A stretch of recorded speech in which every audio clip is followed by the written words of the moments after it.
اور رمضان کی تیاری میں نے یہ بات عرض کی ہے کہ رمضان کی تیاری میں سب سے اہم چیز حقوق العباد کی ادائیگی، حقوق العباد میں سب سے اہم ترین زکوٰۃ کی ادائیگی، اور دوسری چیز رمضان کی تیاری کہ اب تو بالکل رمضان سر پہ ہے، تو کم از کم ہم نیت کر لیں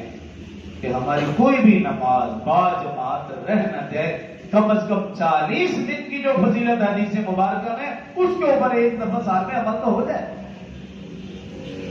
ایک دفعہ تو عمل ہو جائے تاکہ ہم اس انعام کے اس اجر کے مستحق ہو سکیں جو 40 دن تکبیر اولیٰ کے ساتھ نماز پڑھنے کا ثواب ہے، اس کی نیت، اور اس کے ساتھ ساتھ قرآن کی ترتیبہ بھی سے لگا لیں تاکہ رمضان مکمل ادھر قرآن مکمل، ورنہ کیا ہوگا رمضان مکمل ہوتا ہے پھر ہم افسوس کرتے ہیں کہ میرے تو نوافل رہ گئے تھے، میں تو تہجد ہی نہیں پڑھ سکا، میرا تو قرآن مکمل نہیں ہوا، میری تسبیحات مکمل نہیں ہوئی، درود پاک میں نے اتنی دفعہ پڑھنا تھا مکمل نہیں ہوا، بعد میں افسوس کرنے کا فائدہ نہیں، ابھی سے آپ ذہن بنا کے ترتیب بنا لیں تاکہ میں اس ترتیب سے چلوں تو میرا رمضان بہتر سے بہتر ہو سکے۔ اور ان ساری چیزوں میں سب سے اہم چیز ظاہری اور باطنی صفائی۔ ظاہری صفائی کیا ہے؟ ہم ذرا غور کریں اپنے بڑوں کی طرف کہ جب رمضان کا مہینہ آتا وہ ظاہری صفائی، گھر میں صفائی ستھرائی کا خیال کرتے، صفائیاں شروع ہو جاتی تھی گھروں میں، کیا ابھی رمضان آ رہا ہے، بچے کی زبان پر ہوتے ہیں آج ہمارے گھر میں کلی ہو رہی رمضان آ رہا ہے، آج ہمارے گھر میں فلاں بیڈ روم کو صاف کیا گیا رمضان آ رہا ہے۔ صفائی ستھرائی پہلے،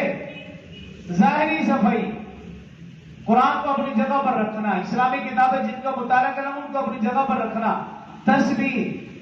جائے نماز ان کو دھو لینا، بیڈ شیٹ اس کو دھو لینا، ساری چیزوں کو صاف ستھرا، یہ ظاہری۔ اور جب آپ ظاہری صفائی وہ خیال کر رہے ہیں تو تھوڑا سا اپنے جسم کی طرف بھی آ جائیں، ہماری ٹوپی اچھی صاف ستھری ہو، رومال ہو ہمارے پاس، اور اللہ کے گھر میں آنے کے لیے صاف ستھرے جوڑے ہوں، پینٹ شرٹ نہ ہو۔ ایک مہینہ اگر ہم وہ لباس پہن لیں جو اللہ کو پسند ہے، اللہ کے رسول کو پسند ہے، تمام فرشتوں کو پسند ہے، تو اس میں کیا معاملہ کیا ہے؟ رمضان کے لیے ہم الگ لباس سلوائیں جیسے ہم شادی کے لیے سلواتے ہیں،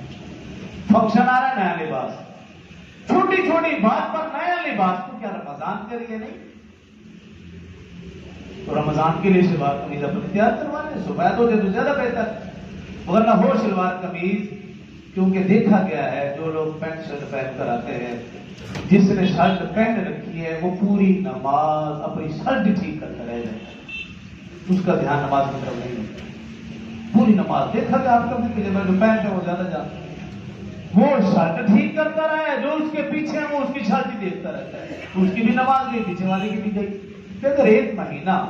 اللہ کے گھر میں ہم آ رہے ہیں تو وہ ادب والا طریقہ اختیار کر لیے جو اللہ رسول کو پسند ہے، تو اس میں کوئی تکلیف نہیں، انشاءاللہ اس پہ اجر و ثواب بڑھ جائے گا۔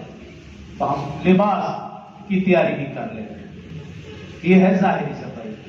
اور کم از کم رمضان میں تو کوئی سر ننگا نہ ہو، رومال نہیں تو ٹوپی تو کم از کم ہو، یہ آداب تو ہے، اللہ کے آگے جھکنے کا ادب ہے، مسجد میں آنے کا ادب ہے، تو اگر ایک مہینہ ہم آداب کا بھی خیال رکھیں گے تو انشاءاللہ اللہ ہماری ضروریات کو بھی خزانہ غیب سے پورا کرے گا۔ یہ ہے ظاہری، لیکن اس ظاہری صفائی سے زیادہ اہم چیز باطنی صفائی۔ اپنے بڑوں کو ہم نے دیکھا کہ جب وہ حج میں جانے لگتے تھے، حج میں جانے سے پہلے وہ گھر گھر در در جا کر لوگوں سے معافی مانگتے تھے، میں حج میں جا رہا ہوں، اگر مجھ سے کوئی غلطی ہوئی ہے مجھے معاف کر دو۔ لیکن اب موجودہ لوگ میں تو یہ بات بھی نہیں رہتی، وہ بتاتے ہی نہیں ڈر سے کہ کہیں کوئی یہ نہ کہہ دے یار میرے لیے ٹوپی لے آنا، کوئی تصویر لے آنا یا کوئی چیز نہیں، اس ڈر سے بتاتے ہی نہیں، بس خاموشی سے چلے جاتے ہیں۔ معافی مانگنا تو دور کی بات ہے نا، وہ تو معاملہ ہی ختم ہو چکا ہے۔ پہلے لوگ کیا کرتے تھے، حج میں جانے سے پہلے گھر گھر در در جا کر لوگوں سے معافی مانگتے تھے، یہ نہیں کہ ان سے گناہ ہوتا تھا، وہ ہم سے بہت اچھے لوگ تھے،